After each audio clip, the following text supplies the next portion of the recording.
Bonjour, bonjour, j'espère que tout le monde va bien. Je vous retrouve une nouvelle fois dans une vidéo pour gérer mon nuancier et rentrer le matériel que j'ai pu avoir à Noël. J'ai reçu à l'unité cette encre de chez Easink.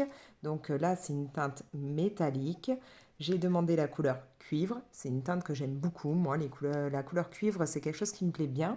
Et voilà, j'ai demandé qu'une seule couleur en métallique parce que je voulais d'abord voir ce que ça pouvait donner avant de me décider pour peut-être acheter d'autres teintes, voilà, d'autres Easink métal. Donc j'ai préféré commencer par une teinte que je sais qui est une teinte que j'aime beaucoup, avant de me dire, voilà, j'achète du doré, j'achète du argenté, on verra bien ce que ça donne. Donc, une teinte comme ça, hein, à l'unité, suivant où vous les prenez, vous les trouvez chez Cultura, vous les trouvez sur Amazon, voilà, c'est entre 4 5 euros, voilà. Ça dépend d'où vous la prenez et puis du moment, hein, parce que j'ai vu que là, sur Amazon, ça avait quand même bien augmenté par rapport à il y a quelques mois en arrière. Ensuite, j'ai eu ce pack. Donc, ce pack contient 12 couleurs et ce sont des couleurs pastel. Donc, ça, c'est un truc qui vraiment me tentait grave de pouvoir faire des fonds et des choses comme ça avec des encres pastel. Euh, Sachant que là, ce sont les Easink Quick Dry, donc ça veut dire qu'elles vont sécher plus rapidement que les Easink basiques. J'espère quand même que ça ne sèche pas trop vite, hein, pour avoir le temps de, voilà, de faire des mélanges ou des choses comme ça, de pouvoir travailler un peu mes encres, mais bon, on verra bien. Donc oui, comme je vous le disais, là, vous avez 12 couleurs et alors au moment où mon chéri, je lui avais mis sur la liste, il y avait une petite promo, enfin déjà le prix était beaucoup moins cher que maintenant sur Amazon, mais en plus il y avait une petite promo, donc il a touché ça à 22-23 euros. Là, je vous cache pas que ça a bien augmenté, puisque juste avant de filmer, j'ai regardé et on dépasse les 30 euros, hein, c'est dans les 32-33 euros. Donc ouais, ça a quand même pris un sacré coup, hein, 10 euros entre décembre et janvier, c'est un peu abusé, un peu beaucoup même, hein. Mais bon, voilà, je vous mets quand même les liens dans la description, à vous de surveiller, hein. On sait qu'Amazon, c'est la bourse, du jour au lendemain, ça peut monter, descendre au niveau des tarifs, donc voilà. Après, ce pack-là, moi, je ne l'ai pas vu dans les deux Cultura que j'ai autour de chez moi. Je ne sais pas si vous pouvez les trouver en magasin. Je vous laisse chercher et à la limite, si vous les trouvez ailleurs que sur Amazon, dites-le moi en commentaire, ça pourra intéresser d'autres personnes. Voilà. Donc, j'ai déjà, alors sur mon nuancier, comme vous pouvez le voir, j'ai déjà une belle collection d'encre Easink que j'avais pris. Alors, c'était pareil, c'était un lot qui était aussi disponible sur Amazon quand j'ai décidé de me prendre des encres, hein, puisque j'avais commencé avec les Easink, moi. Enfin, non, avec celles de chez Action et puis les Easink. Je vous mets aussi, hein, le lien pour le lot de départ dans la description. Ensuite, j'ai investi dans quelques encres Distress Ink. Alors là, je les achète en général à l'unité sur Craftelier. À part le pack vintage, là, hein, c'est un pack complet de... Je crois qu'il y a même le noir avec, hein, je crois que c'est les quatre teintes là. Donc ça, c'est un pack complet que j'avais pris. Alors je ne sais plus si je l'avais pris chez Craftelier le pack ou sur Amazon, mais je sais qu'on trouve sur les deux. Enfin, sur Amazon, sur Craftelier, j'ai un petit doute quand même, je ne sais plus. Mais voilà, donc j'ai pris quelques encres en plus. Au fur et à mesure, bon, j'en ai eu d'autres, donc là, vous en avez deux autres. Je pense compléter parce que j'aimerais bien avoir un petit peu plus de bleu, puisque je n'ai que les teintes bleues que vous avez là. Bon, j'ai des encres donc Action, mais c'est vrai que je les utilise beaucoup moins ces derniers temps. Elles ont tendance à sécher bien plus rapidement. Et puis bon, c'est vrai que toutes mes encres là sont regroupées dans une boîte bien spécifique. Celles Action, elles sont dans autre chose. Et je me suis rendu compte que ouais, j'ai plus tendance à aller vers ces gammes-là que vers les gammes Action. Même si, voilà, il y a des encres sympas chez Action. D'ailleurs, j'ai vu qu'ils avaient sorti des packs où c'est des petites boîtes comme ça. Donc, il faudrait que je vois si je peux me les trouver pour pouvoir les tester, voir si elles pourraient compléter. Comme je vous dis, je voudrais bien avoir plus de bleu. Et, ou alors, si elles peuvent plaire à mes enfants. Mais voilà. Moi, j'ai, vous savez, chez Action, l'encre en forme de petites gouttes, là. Donc, voilà. Donc là, je vais continuer, puisque j'avais déjà fait à l'époque, au moment où j'ai rentré les autres couleurs, j'avais déjà fait des cases. Sauf que là, normalement, ça devrait continuer avec les Distress, et que là, je pars sur des Easink, hein, donc je vais reprendre à peu près là, hein, je laisserai de la place pour d'autres Distress, et puis je vais mettre pour les Easink. Et puis, on va tester tout ça. Donc, Est-ce qu'il y a une ouverture facile là-dessus? Je parie que non. Ah non, hein, ça aurait été beaucoup trop pratique. Je vais galérer un moment. Non, ça va. Donc voilà. Bon, elle a déjà l'air pas trop mal, la teinte comme ça. Maintenant, on va voir ce que ça peut donner une fois qu'on l'utilise. Je vais me servir de mes petits embouts comme ceci. Ça aussi, je vous mets dans la description. Comme ça, si vous voulez chercher, vous pourrez les trouver. Je sais qu'il y a des personnes qui ont plusieurs boîtes comme ça parce qu'elles utilisent toujours le même, genre là, celui-là sera que pour du bleu, celui-là que pour la teinte un peu noire, celui-là pour du rouge, enfin voilà. Moi en fait, comme vous pouvez le voir, ça ne marque pas, je peux les réutiliser pour n'importe quoi. Bon, en gros, je reprends souvent ceux qui sont plus bleus pour des teintes bleues, mais pas forcément la même. Voilà, je continue un peu pareil, mais je peux utiliser n'importe quoi puisque ça ne marquera pas, puisque je les passe en machine. Donc, je le dis à chaque fois que j'utilise des encres, mais je me dis que ça peut être utile pour de nouvelles personnes qui passent par là. Une fois que vous en avez plusieurs de ça, là, vous les mettez dans un petit filet qui passe à la machine. Et puis, bah, vous mettez ça quand vous lavez vos draps de bain ou des trucs qui craignent pas. Moi, je les mets pas avec des vêtements pour être sûr, mais et je lave ça en cycle court, hein, à froid. Et puis, bah, du coup, après, ils sont nickel. Je peux les réutiliser, il n'y a rien dedans. Voilà. Ça m'évite de devoir acheter plein de boîtes différentes et puis de risquer quand même de faire des mélanges avec. Alors, ce pack. Alors, on l'ouvre par où? Ah mince, j'aurais dû prendre des ciseaux, il y a du scotch. Je l'ouvre et puis je vous reprends.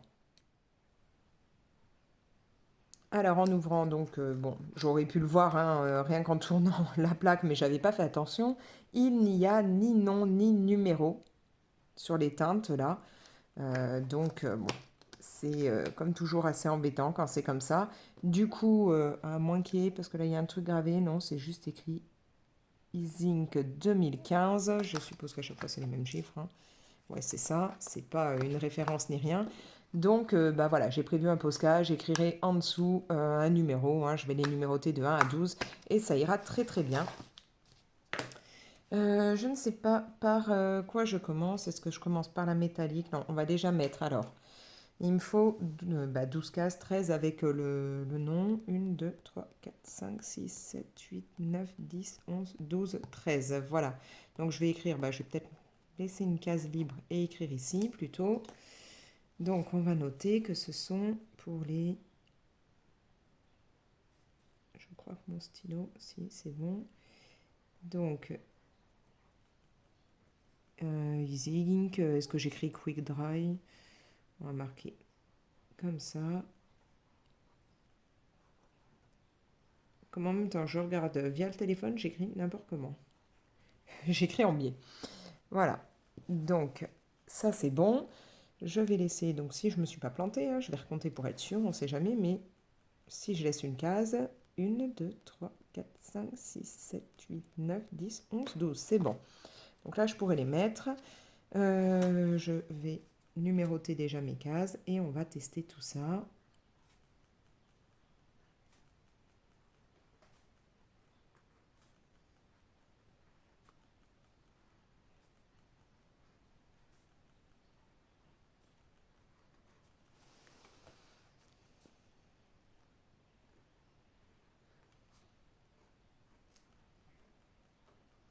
Voilà.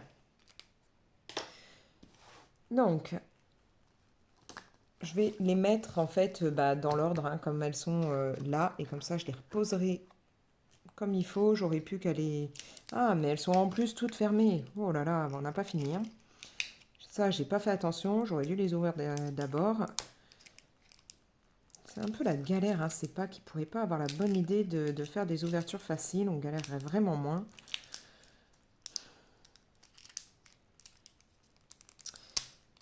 Bon, je vais aller prendre des ciseaux. Hein. Voilà, avec des ciseaux, c'est plus rapide. Du coup, j'ai tout ouvert. Comme ça, c'est pris. Donc, on va les tester. Voir ce que ça peut donner. Ouais, ça a l'air de déjà bien prendre. Hein.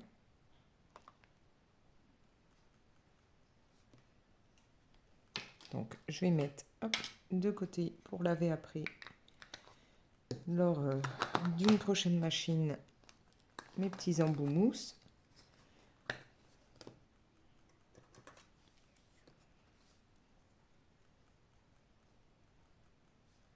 Pas de souci, hein. Elles ne sont pas sèches ni rien.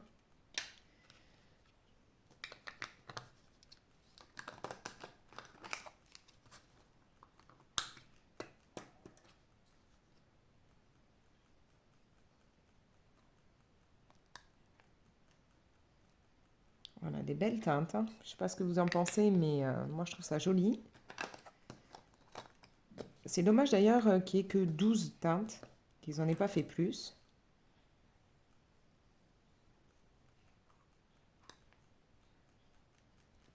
Alors j'en mets volontairement pas mal hein, là sur mes embouts. Hein. Vous voyez que j'appuie plutôt bien pour que quand même je puisse avoir bien la marque sur mon nuancier.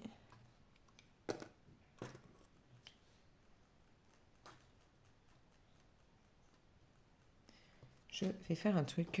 J'ai une boîte là de stylo qui fait du bruit et ça m'énerve. Voilà. Maintenant qu'elle est enlevée, ça va arrêter. Parce que j'ai une table qui commence à être bien vieille et qui bouge beaucoup. Donc dès que j'ai du matériel dessus, ça fait du bruit. Et on aimerait bien changer la table. Hein. Elle n'a plus de couleur, je la supporte plus. Donc ça, c'est un des projets pour l'année, ce serait de changer la table du salon, sachant que bien entendu, on ne partira pas sur une table neuve, puisque les enfants comme moi, on est très loisirs créatifs, et que autant moi, j'ai toujours un sous-main, je fais attention, autant mes enfants, même avec un sous-main, ont tendance à vite laisser des marques. Et puis de toute façon, on n'est pas trop du genre à prendre les meubles ou autres en neuf, donc j'aimerais bien là pouvoir changer un moment ou un autre. Bref, on va continuer, j'en suis là.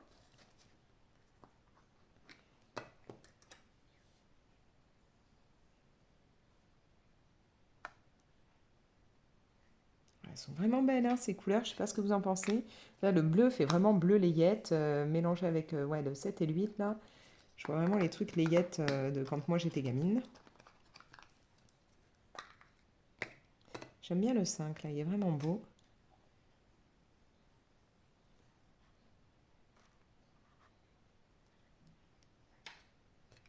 Bon, du coup, j'aurai un petit peu plus de bleu dans mes gammes.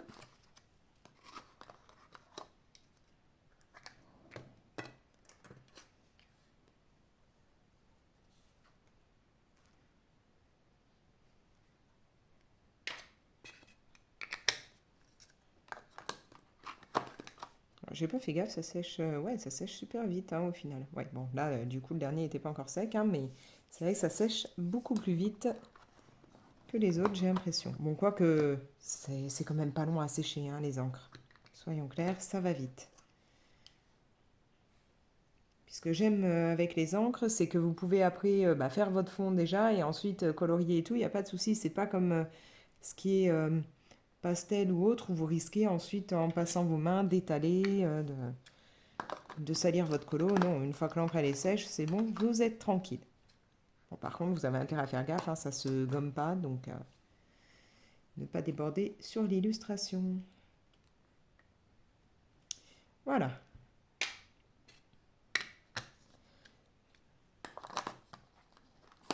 Donc, pour ce qui est des 12 teintes pastel, voilà ce que ça donne.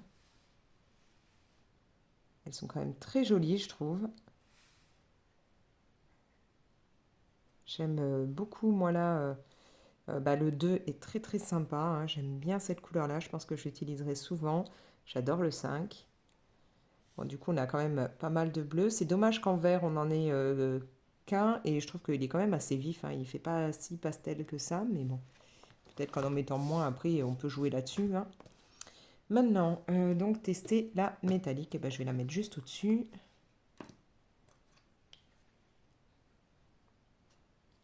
Oui, alors là, pas de souci.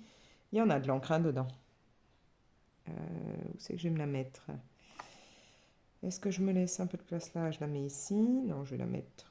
ouais, si, je vais partir là parce que si jamais j'en prenais d'autres, au moins je saurais. Donc on va aller plus bas. Je vous montre ça.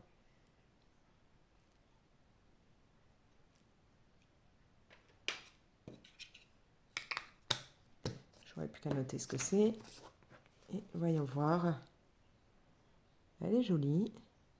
Une belle teinte. Alors, je ne sais pas si vous pouvez vraiment vous en vous en rendre compte, vraiment l'apercevoir. Ouais, c'est peut-être comme ça. On a ce côté métallique, hein, bien présent. C'est sympa. Ouais, ça peut être cool pour certains colos.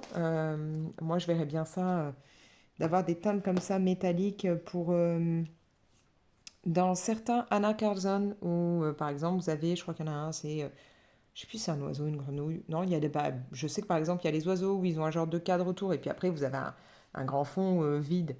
Ça peut être sympa d'utiliser ça hein, pour rester dans un côté un peu chic, cadre. Ouais, je pense que ça pourrait être cool.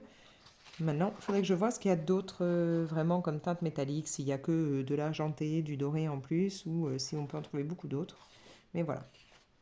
Bon, on voit quand même hein, la différence, c'est ce que je vous disais, entre ce qui va être par exemple e-zinc et ce qui est encre de chez Action. Moi, celles de chez Action, elles ont toujours plus de mal à marquer que les gammes là. Donc, c'est vrai que j'ai tendance à plus me pencher maintenant vers ces gammes, hein, que ce soit les e-zinc ou les distress. Bref, en attendant, ben, elles sont plutôt cool ces encres. Je pense essayer de vite les utiliser. Je vais noter ici. Ouais, je vais peut-être écrire juste là e-zinc métal parce que je ne sais pas si j'en prendrai d'autres. Donc, au cas où que je sache que c'est celle-là. Je ne vais pas écrire métal d'ailleurs, je vais juste écrire cuivre. J'ai vérifié hein, quand même, être sûr que je ne disais pas une bêtise, que c'était bien la cuivre. Il vaut mieux vérifier plusieurs fois, hein, sinon on peut faire des bêtises. Bref, voilà. Maintenant, bah, je n'ai plus qu'à numéroter. Donc, comme je vous l'ai dit, je vais tout simplement venir noter à l'arrière. Et puis, je laisserai bien sécher, mais voilà, ça ira plus vite que de mettre des étiquettes. Je vais le faire là parce que vous avez une gravure au milieu, donc après ça va gêner. Mais du coup, voilà, je vais me mettre des petits numéros partout. Hop. Et comme ça, je saurai à quoi ça correspond. Bref, je vais continuer hors caméra hein, parce que je ne vais pas me faire là avec vous toutes les teintes avec les numéros. Mais voilà, donc vraiment, je suis bien contente. Je vais pouvoir faire de nouveaux fonds avec mes encres. Et ouais, on a des belles couleurs. Je ne sais pas ce que vous en pensez, mais moi j'aime bien. Voilà. Sur ce, n'hésitez pas à liker la vidéo et à la partager. Vous pouvez me laisser vos commentaires. Quelle gamme vous d'encre comme ça vous utilisez? Est-ce que vous êtes e-zinc, distress, plus les encres action? Est-ce que vous connaissez d'autres gammes qui sont sympas? Je sais qu'il y a des personnes qui utilisent autre chose et moi j'aimerais bien justement voilà, pouvoir voir ce qu'il peut y avoir en autre gamme. Donc n'hésitez pas à me le dire. Bien entendu, si ce n'est pas encore fait, je vous invite à vous abonner et dans ce cas-là, activer la petite cloche, comme ça vous avez une notification quand je mets une nouvelle vidéo. Et moi je vous laisse, faut que je numérote tout ça. Allez, ciao!